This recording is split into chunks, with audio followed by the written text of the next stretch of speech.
Transmission line protection series के इस एक और लेक्चर में आपका स्वागत है।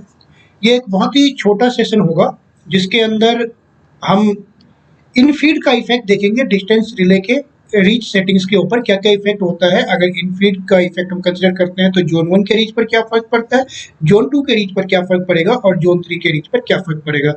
इस सेशन के अंदर जो भी मटेरियल्स यूज किए जा रहे हैं, जो भी स्लाइड्स प्रिपेयर किए गए हैं, वो ओपन सोर्स मटेरियल्स है, ओपन सोर्स गूगल से उठाए गए हैं और कुछ मटेरियल्स ब्लैकबर्न की बुक से ली गई है और कुछ जो डेरिवेशंस जहाँ पर यूज किए गए हैं वो पीएम एंडरसन की प्रोडक्टिव रिलेइंग की बुक है, वहाँ से ली गई है। अब आज का जो ये सेशन है, शॉर्ट सेशन, इसके अंदर हम बेसिकली एक छोटे से डेरिवेशन के माध्यम से ये समझने की कोशिश करेंगे कि इनफीड का क्या इफेक्ट होता है और वो कैसे कैसे उसके कारण से आपका अंडर रीचिंग होता है और अलग अलग जोन्स पर क्या वो इफेक्ट कर सकता है। तो आइए शुरुआत करते हैं।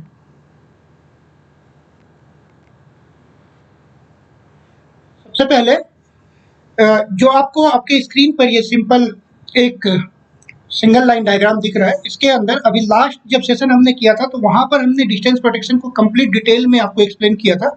और जब लास्ट सेशन में कंप्लीट डिस्टेंस प्रोटेक्शन को डिटेल में एक्सप्लेन किया गया था और लास्ट के कुछ स्लाइड्स में जहां पर हमने रीच सेटिंग्स की बात की थी और जोन 1, जोन 2, जोन 3 की बात की थी, वहां पर हम बिल्कुल ही सिंपलेस्ट फॉर्म में पूरा डिस्कशन कर रहे थे कि सिंपल बस 2 लाइंस लेते थे या 1 लाइन लेते थे, 2 बस के बीच में रेडियली उसको कंसीडर कर लेते थे और उसके बेसिस पे हमने अपना जोन 1, जोन 2, जोन 3 जो भी है आपके रीच वो कैलकुलेट किए थे। अब हम एक एक लेवल की कंप्लेक्सिटी इंक्रीज करेंगे। इस सेशन में हम इनफीड का इफेक्ट देखेंगे। नेक्स्ट सेशन में हम फिर एक और न्यू टॉपिक का देखेंगे जहां पर कि हम पावर फ्लो डायरेक्शंस का क्या इफेक्ट होता है उसको डिस्कस करेंगे। फिर उसके बाद हम नेक्स्ट टॉपिक किसी और चीज पर करेंगे। तो आज हम जो फर्स्ट आप ये देख रहे हैं आपका एसएलडी, इसमें बेसिकली हमने क्या कंसीडर किया है कि आपके पास 3 जनरेटिंग सोर्स है और आपके पास ये टोटल 4 बसेज हैं, बस एम एन और ये कोई भी बस मान लीजिए बस पी और ये बस टी। आर एम जो है वो आपका रिले है at bus M, R means relay at bus M. I M N जो फॉल्ट करंट है बस एम से एन की तरफ जो ट्रांसमिशन लाइन में पावर फ्लो हो रहा है उसके कारण से जो मतलब जो भी फॉल्ट आया है आपका, सपोज एन पी बस के बीच में कोई लाइन है और उसमें जब इस पॉइंट पर फॉल्ट आया है, और यहाँ पर एक और चीज ध्यान देने वाली बात है कि अभी हम फॉल्ट रेजिस्टेंस को 0 करके कंसीडर कर रहे हैं। फॉल्ट रेजिस्टेंस का क्या इफेक्ट है ये हम एक और किसी सेशन में देखेंगे। अभी क्योंकि हम शॉर्ट वीडियोस के माध्यम से पहले सारे कंसेप्ट समझेंगे, फिर एक कंप्लीट वीडियोस में आपको पूरा डिस्टेंस प्रोटेक्शन का एक साथ पूरा इफेक्ट समझा दिया जाएगा। तो अभी जब हम देखते हैं यहाँ पर आर एफ हमने 0 कंसीडर किया है, एफ वो पॉइंट है जहाँ पर फॉल्ट आया है, तो आई एम एन इस बस से जो फॉल्ट फीड हो रहा है यहाँ से वो वाला करंट है और आई एन एफ आपका जो करंट यहाँ से इस वाले बस से फीड हो रहा है वो है, और आई टी एन ये जो है आपका इनफीड वाला जो मतलब ये वाला सोर्स यहाँ पर है, इसके कारण से जो करंट जा रहा है वो है। अब आप देखेंगे कि जो रिले हमारे एम बस पर इंस्टॉल्ड है उस रिले के अंदर जो यहाँ पर वोल्टेज मेजर किया जा रहा है रिलेइंग पॉइंट पर, वो वोल्टेज बेसिकली कितना होगा, आई एम एन जो करंट है टाइम्स जेड एम एन, और यहाँ पर Z1 अगर मैं यहाँ पर मेंशन कर रहा हूँ तो दैट मीन्स वो पॉजिटिव सीक्वेंस इंपेडेंस है।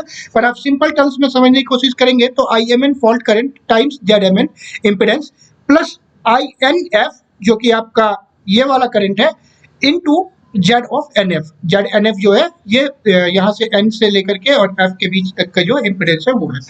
अब INF अगर आप इस बस N की बात करें तो INF आपका कितना होगा, INF सिंपली है I ऑफ TN या जो इस इनफीड के कारण से जो करंट आ रहा है, जो इनफीड है ये आपका ITN वो प्लस IMN। तो अगर आप इस VM की बात करें, ये VM टोटल कितना होगा, IMN इंटू ZMN जो कि ये था ही, प्लस INF इंटू ZNF, और INF क्या है, ITN प्लस IMN। तो ये हो जाएगा आपका IMN plus ZNMN plus ITN plus IMN types ZNF। अगर हम इस बस की यहाँ पर बात करें और आपको लास्ट सेशन याद होगा तो जो इम्पिडेंस यहाँ का मेजर होगा, जो ये रिले इम्पिडेंस मेजर कर रहा होगा वो इम्पिडेंस कितना मेजर करेगा, यहाँ की वोल्टेज जो इसने मेजर की है VM डिवाइडेड बाई जो यहाँ से फॉल्ट करंट ये मेजर कर रहा है IMN। तो that means IMN plus ZMN plus IMN plus ITN into ZNF divided by IMN। और आप अगर आप IMN से सब कुछ कैंसल आउट कर दे तो टोटल जो इम्पिडेंस मेजर्ड होगा इस रिले के द्वारा, यहाँ पर जो इम्पिडेंस मेजर कर रहा है वो कितना है, ZMN प्लस में 1 plus ZTN 1 plus I T N by I M N times Z N F. और इसका अगर आप फिजिकल सिग्निफिकेंस देखें तो इसका सिग्निफिकेंस बेसिकली क्या है, सपोज कर लीजिए आपका आई टी एन जो जीरो है, आई टी एन का मतलब है कि कोई भी इनफीड यहाँ से नहीं आ रहा है और ये करंट जीरो है, तो बेसिकली उस केस में आपका इम्पेडेंस मेजर कितना होगा इस रिले के द्वारा, वो होगा Z M N plus Z N F. और वो होना भी वही चाहिए था एक्चुअल कंडीशन में। अगर आप देखें तो टोटल यहाँ पर पॉइंट, इस पॉइंट पर फॉल्ट है तो टोटल इम्पेडेंस रिले कितना मेजर करना चाहिए था रिले के द्वारा, Z M N plus Z N F. लेकिन अभी क्या हो रहा है कि आपको इस इनफीड के कारण से ये एक एडिशनल टर्म आ रहा है और टोटल इम्पेडेंस जो रिले मेजर कर रहा है वो Z M N plus Z N F ना होकर के उससे इस फैक्टर का जो भी ये फैक्टर आएगा उतना इम्पेडेंस ज्यादा हो जा रहा है। अगर इसको हम बिल्कुल सिंपल टर्म में समझे तो मान लीजिए अगर आपका ये आई टी एन नहीं था तो उस केस में आपका जो टोटल इम्पेडेंस यहाँ तक का मेजर्ड होकर के आना था वो आता, सपोज कर लीजिए कि 100 ओम। अब इस इनफीड के कारण से एक एडिशनल फैक्टर आया और अब जो ये रिले इम्पेडेंस मेजर कर रहा है फॉल्ट पॉइंट का वो हो सकता है 100 न होकर के आपका 105 हो, 110 हो, 120 हो, कितना भी हो सकता है। वो डिपेंड करेगा कि आपका ये जो इनफीड जो है, ये जो सोर्स है वो कितना स्ट्रॉन्ग है। जितना ये सोर्स स्ट्रॉन्ग होगा उतना ही आई टी एन का मैग्नीट्यूड ज्यादा होगा और उतना ही ये फैक्टर ज्यादा होगा। अब इससे क्या होगा, अगर ये Z M N plus Z N F measure ना करके कुछ और मेजर कर रहा है तो होगा क्या डिस्टेंस रिले पर। डिस्टेंस रिले पर बेसिकली इससे होगा क्या कि अगर एक्चुअल फॉल्ट आप देखें यहाँ पर था और इम्पीडेंस मेजर आना चाहिए था इसको 100 ओम, तो 100 ओम हो सकता है कि उसका जोन 2 था और उस टाइम पर 100 ओम पर रिले ऑपरेट हो जाती अपने जोन 2 के टाइम डिले के बाद, जो कि हमने लास्ट सेशन में देखा था कि 350 या 500 मिलीसेकंड हो सकता है। लेकिन इस एक पर्टिकुलर इनफीड के कारण से अब वो इम्पीडेंस सपोज मेजर कर रहा है 110 ओम, और अब 110 ओम हो सकता है कि जोन 2 में ना हो और जोन 3 की इम्पीडेंस हो। तो उस केस में हमारी जो रिले है वो फॉल्ट को आइसोलेट करेगी, वो ज्यादा टाइम के बाद आइसोलेट करेगी, क्योंकि अब वो जोन 3 में फॉल्ट देख रहे हैं तो जोन 3 के टाइम डिले पर आपका फॉल्ट आइसोलेट होगा। तो बेसिकली इस टाइप की जो प्रॉब्लम होती है इसको कहते हैं अंडर रीचिंग प्रॉब्लम। और इनफीड का आपका इफेक्ट बेसिकली क्या है कि रिले अंडर रीच कर जाती है। अंडर रीच का मतलब क्या है कि इस रिले को जहां पर एक्चुअल फॉल्ट है वो वहां पर फॉल्ट ना देख करके उससे कहीं आगे उस फॉल्ट को देख रही है, जिससे आपका होगा क्या कि एक तो आपका जो फॉल्ट है उसका आइसोलेशन डिलेड होगा।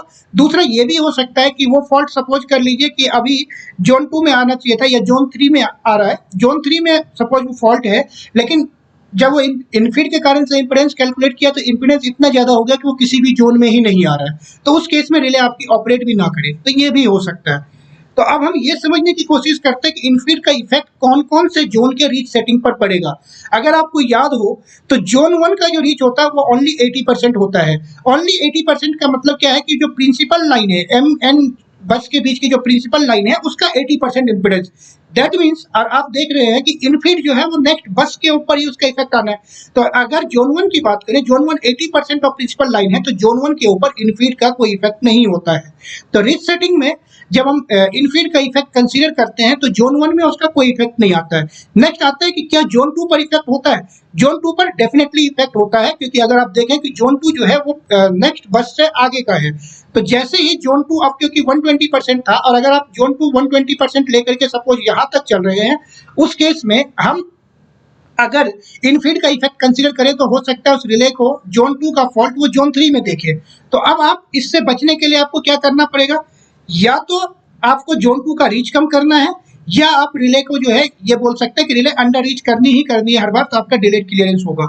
अगर हम जोन 2 के रीच को कम करते हैं या इनडायरेक्टली समझने की कोशिश करते हैं कि इनफीड के कारण से अगर जोन 2 आपका अंडर रीच हो रहा है तो किसी भी कंडीशन में अगर मान लीजिए इनफीड का इफेक्ट जोन 2 पर है भी, तो भी आपका जो रीच होगा वो एन बस से कम तो नहीं ही होगा।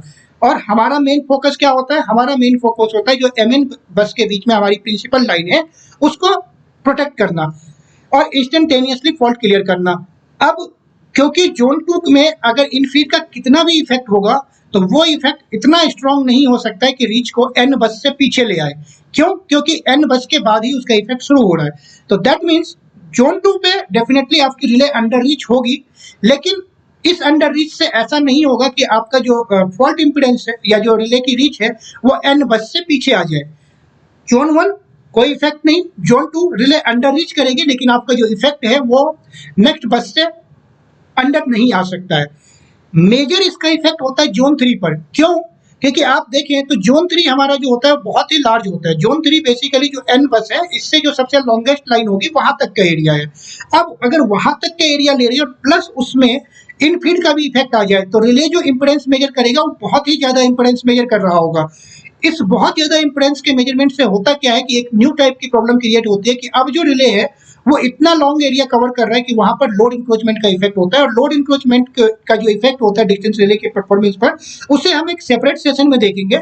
इस सेशन में बेसिकली हमने क्या देखा है कि एक सिस्टम लिया, उस सिस्टम के अंदर हमने 3-4 बसेस कंसीडर किए, वहां पर कुछ एक इनफीड लिया, एक प्रिंसिपल लाइन है। अब हम इस प्रिंसिपल लाइन पे एक एंड पर हमने रिले के इफेक्ट को समझने की कोशिश की है कि इनफीड का क्या इफेक्ट होगा रिले के परफॉर्मेंस के ऊपर।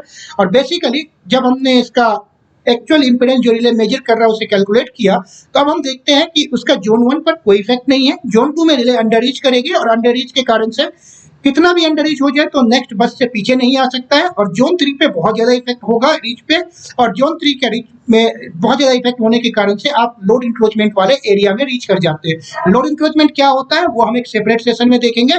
तो इसी को समराइज किया गया है यहाँ पर कि जेड एपिरेंट बिकम्स हायर, मींस आपका जो इंपेडेंस मेजर किया है रिले ने वो हायर होगा, अंडर रीच प्रॉब्लम होगा, और ये depends upon the strength of source at T and its position की, मतलब कितना आपका सोर्स स्ट्रांग है उसी के ऊपर आपका पूरा अंडर रीचिंग डिपेंड करता है। जोन 1 में कोई इश्यू नहीं होगा, इनफीड रिड्यूस है, जोन 2 कवरेज, जोन 2 का कवरेज रिड्यूस होगा, हमने देखा था कैसे होता है, लेकिन कभी भी ये अंडर रीच नहीं करेगा रिमोट टर्मिनल एंड से। जोन 3 का रीच इनफीड के हिसाब से आपको सेट करना ही करना है, क्योंकि जोन 3 बहुत हायर एरिया कवर करता है, और स्ट्रॉन्गर इनफीड के साथ जोन 3 बहुत लार्ज बढ़ सकता है, और इस केस में यह होगा कि आपका लोड इंक्रोचमेंट का प्रॉब्लम आता है। Thank you.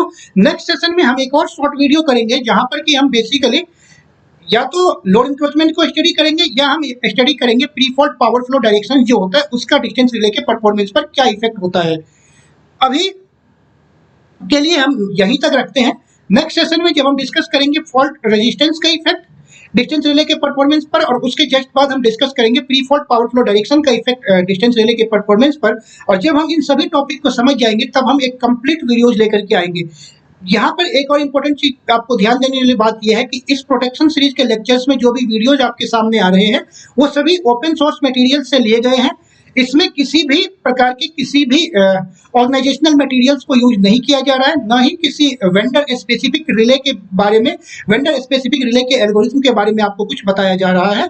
यहाँ पर बेसिकली हम एक कंसेप्चुअल अंडरस्टैंडिंग बिल्डअप करेंगे कि कैसे डिस्टेंस प्रोटेक्शन रिले कैसे काम करता है, या किसी भी टाइप की रिले कैसे काम करता है, वो डिफरेंट पावर सिस्टम एप्लीकेशंस के अंदर कैसे कैसे उस रिलेइंग को हम इम्प्लीमेंट करते हैं। तो थैंक यू।